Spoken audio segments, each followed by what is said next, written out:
Kuya Jens, ano yan, reactor natin yan. Official reactor. Mga kalingap, welcome back sa aking YouTube channel. This is Kuya Jens. So kung bago ka lang sa aking YouTube channel, huwag niyo pong kalimutang mag-subscribe at click the bell button para lagi ka updated sa bago upload na video. At huwag po natin kalimutang suportahan ng Buntim Kalingap sa panguna ni Kuya Val Santos Matubang at The End of Vlog at syempre Kalingap Rob.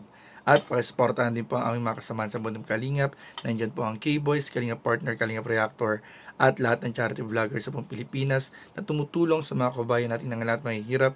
Supportahan po natin lahat, guys. So ayan mga kalingap, ang bibigyan po natin ng reaction video ngayong araw ay ang pagbisita po ni Kuya Val at ni Kalingap Edu kasama ang ilang mga EDSI supporters sa bagong bahay po nila Viancy. Dahil kahapon nga mga kalingap po napanood nyo po yung upload ko kahapon kung saan nakita po sa live ni Genesis Vlogs ang pinsan at eskwela po ni Viancy ay meron pong hindi inaasahang pangyayari sa eskwelahan po nila. Nakakatakot po talaga mga kalingap at maraming nag-alalang supporter po kay Viancy at talagang marami rin po nag-comment na dapat daw ay sa lalong madaling panahon sana ay makalipat na po si Viancy dahil medyo mahirap po talaga ang sitwasyon ng bahay nila Viancy na nasa tabing dagat. So ayun po mga kalingap, kung gusto niyo po mapanood yung video kahapon, nasa upload ko po kahapon mga kalingap yung nangyari sa eskwelahan na talaga namang nakakagulat at talagang nakakabahala po. Kaya marami pong nagko-comment kung kailan na nga daw po makakalipat ang pamilya ni Viancy sa bago nilang bahay, kung kailan ang ribbon cutting. So ngayon mga kalingap, bibigyan natin ng update yung mga nagtatanong at yung mga gusto nang makita yung progress, yung update sa bahay nila Viancy. At alam nyo ba mga kalingap, napakarami pong bagong furnitures ang dumating sa bahay po nila Viancy na dito nyo po mga kalingap, makikita nyo po rin ng sobrang linaw po at sobrang ganda ng mga quality ng mga gamit na dumating po. So, ano pa yung natin mga kalingap, tara panoorin na po natin, bigyan natin ng reaction video. 5, 4, 3, 2. Dito na mga babaido. Ating mga bisita, mga EDSI yan. Wow, grabe oh. Grabe po mga kaibigan oh. Talaga naman po. So, may lamisa na, may ilang gamit dito. Yan, oh. Ay, grabe, no? Kaso po, wala pang ilaw. Yan, oh. Ilaw natin, ha? Wala pang ilaw. So, mayroon ng kama. Saan si Papa mo, Toy? Saan punta? Ano, daet? Inasikas yung ilaw? Tingin mo, inasikas yung ilaw? Hindi mo alam. Ha? Hindi ko alam, baka na. So, ito po, mga kaibigan ha. Walang ilaw ha, oh. So, yan po, oh. Walang ilaw po. Walang ilaw, ha? So, pag may ilaw na ito, maribon cutting tayo. House blessing. Ito CR, oh. Dalawang CR. Dito sa loob, dito sa taas, meron dito. Ha? Milyon inabot dito. Milyon ang inabot. So, ito yung dalawang kwarto po nila. May kutsun dito, oh. Yan, may kutsun naman, oh. May CR dito. So, may kama rito. Ito yung kaibigan sila kwarto. Grabe mga kaibigan. Okay, ito, baka piano ito. So, halos kumpleto po ang gamit, ha? Baka ito ang kwarto mo. Yan ang ang kwarto mo. Doon na ako sa baba.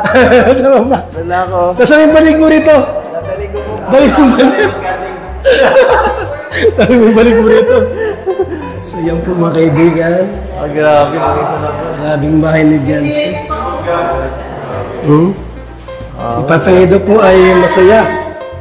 Kasi po, ano yan? Dituloy yun. Dituloy. Kaid.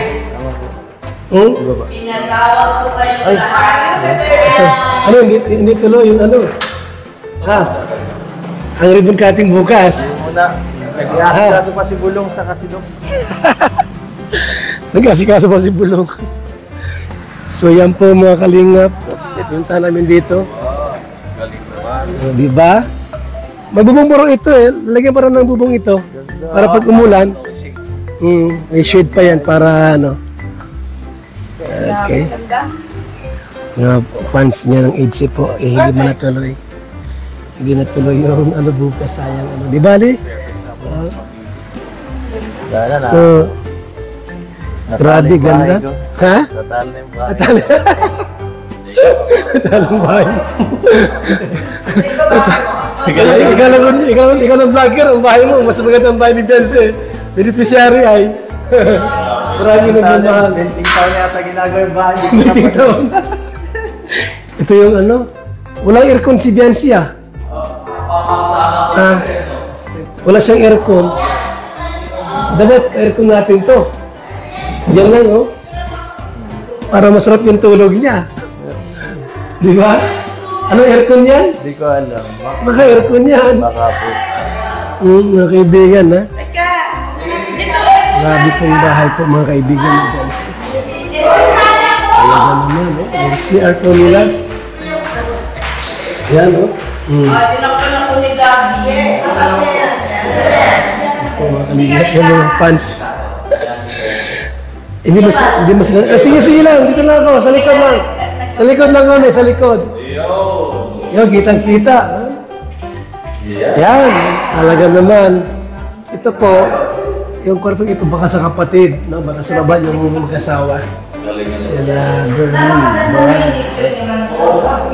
Nanay ano. So, yan po. Yan. Grabe. Silip lang dito pag may bisita. So, mabuti nga po, may tao rito po, nakapasok kami.